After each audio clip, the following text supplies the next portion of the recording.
bacteria because it's hooking onto its left hand. Now, suppose that you had a bacteria that was born without a left hand. Is it going to survive when the antibiotic gets put into the person's body? Yeah, it's going to survive. So now you've got a bacteria that's just got a right hand and no left. And it lived because it didn't have a left hand for the antibiotic to attack. But does it mean that it's a more robust, better bacteria?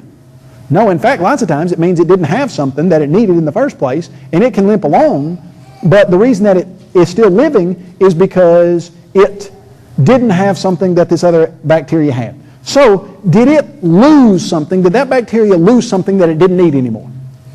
Yeah, you could say it lost its left hand, although the genetic information was always there for some of them to be born without a left hand. Is that making sense to you? So, when a cavefish goes into a cave and over generations sometimes loses the ability to even have an eye, or that cavefish, after being in that cave for years and not needing to use its eye, sometimes doesn't use it doesn't use its eye so much that it atrophies to the point that it's useless anymore. What is that? Well, it's nothing. It has nothing whatsoever to do with evolution. All it is showing you is either muscle atrophy or DNA adjustment that was already in the system in the first place. Follow me on that? So, do some people lose stuff that they don't use? Oh, absolutely, positively. Break your arm and don't move it for 6 months, and what's going to happen? Well, your muscle's going to atrophy, and if you break your arm and you decide you're not going to use it for a year, you're going to have very little muscle. If you decided you didn't use your arm for 5 years, it would be a good chance that your muscle would be so atrophied that you'd never get it back. In fact, I have seen where a person will take their arm that was broken and put it next to their arm that was not, and this arm will be strong and muscular, and this arm will look like it was from someone totally different because this muscle had atrophied so badly. Now, can you have muscle atrophy? Absolutely, positively. But let's say that that person, that their arm atrophied, gave birth to a child, would that be passed on? Would the genetic information to have an atrophied muscle be passed on? No. Just like years ago, and I'm getting a little off the subject, but Darwin bought into this some. You ever heard of Lamarckianism? You probably haven't. But Lamarckianism was the idea that if you cut off a mouse's tail, when that mouse gives birth to baby mice, they're not going to have a tail. Well, if you cut off a mouse's tail and that mouse gives birth to baby mice, are they going to have a tail? Sure they are, because the information is stored where? In their DNA. So it's not as if you chop off the mice's tail and their babies aren't going to have tails. So I hope I've answered your question some there. Now, the other question was, what about different species? The problem with this is that biologists can't give you a decent definition for species. Because what they say is that any organism that cannot breed with another organism is a different species, right? Well, take a Chihuahua and a St. Bernard. In nature, can those two get together and have puppies? No, they cannot. So are they a separate species of dog? Well, according to the regular understood biological definition of species, yes, they're very different. But did you know you can take a dingo, and that dingo has the genetic information available to give you a Chihuahua or to give you a St. Bernard. So if you were going to say, is a Chihuahua a different species from a St. Bernard? Yeah, they're different species, but are they the same kind of animal? Yes, they're the dog kind of animal. So just because, and here's how that would work.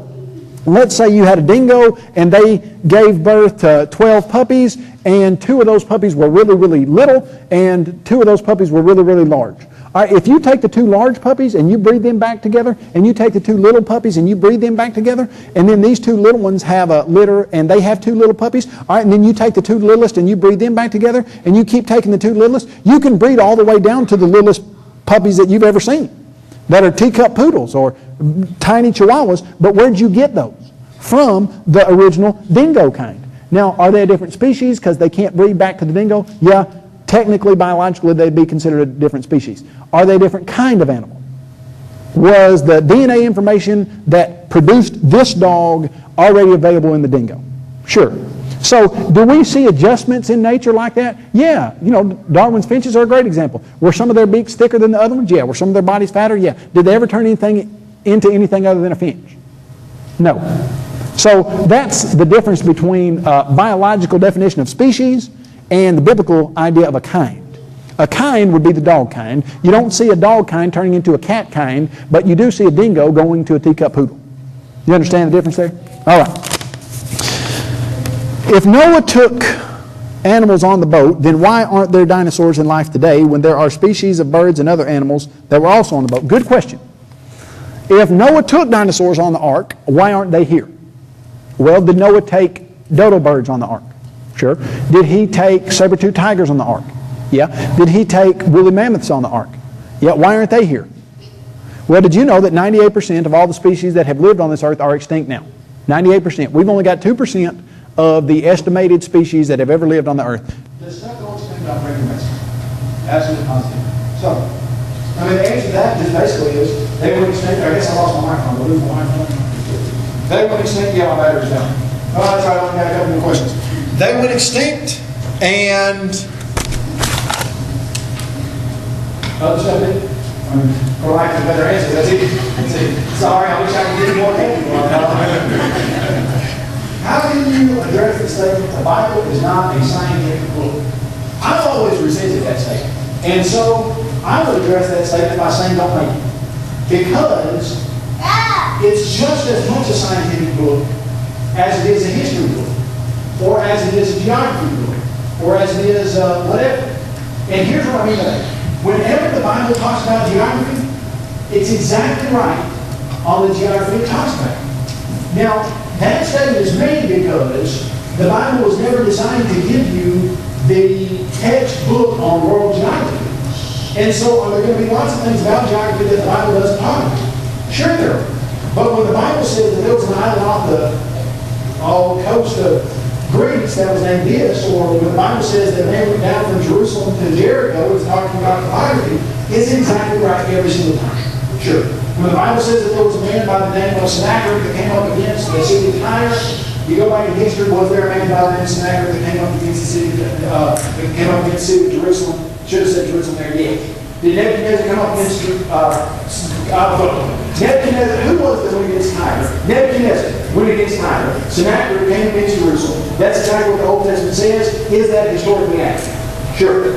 Now, is the Bible giving you the history of the world? As far as it's going to tell you all about what happened in Syria in every dynasty, and all about what happened in Egypt in every dynasty, no. But whenever it says something, it's always right. So, whenever the Bible makes any type of scientific statement, it's right. And just to get, the word science means the pursuit of knowledge. That's all it's ever meant. So when the Bible talks about the fountains of the deep, is that a scientific statement? Well, sure, it's talking about the pursuit of knowing something about the fountains of the deep. When the Bible talks about animals that are on the ark, and it talks about clean and unclean animals in Leviticus chapter 11, everything that it talks about that has anything whatsoever to do with science is valid and scientific.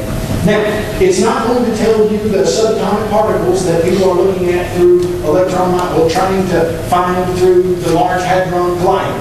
That's not what you're going to get from the Bible. So if you want subatomic physics, you're not going to get it. But any statement that the Bible makes is inaccurate if it's scientific, if it's historical, if it's geographic. Anyone that makes is always accurate. Yes. So I just don't really like to say the Bible's not a science book, because it's just as much a science book as anything you got now. And here's what I think is also ironic. The science book that you got today in 20 years is going to be right. Now, the Bible that you got today in 20 years is going to be right. Yeah, so I would say it's more of a pursuit of knowledge book than any book that anybody's got. So I would certainly call it, in one sense, a very scientific book. All right, we're going to take a break, about 15 minutes, and then come back in here and finish up. Just an announcement. There's restrooms also back here at the end of the building. And there's, of course, the ladies over here and the men's over here. And the ladies, please don't lock the door. There's more than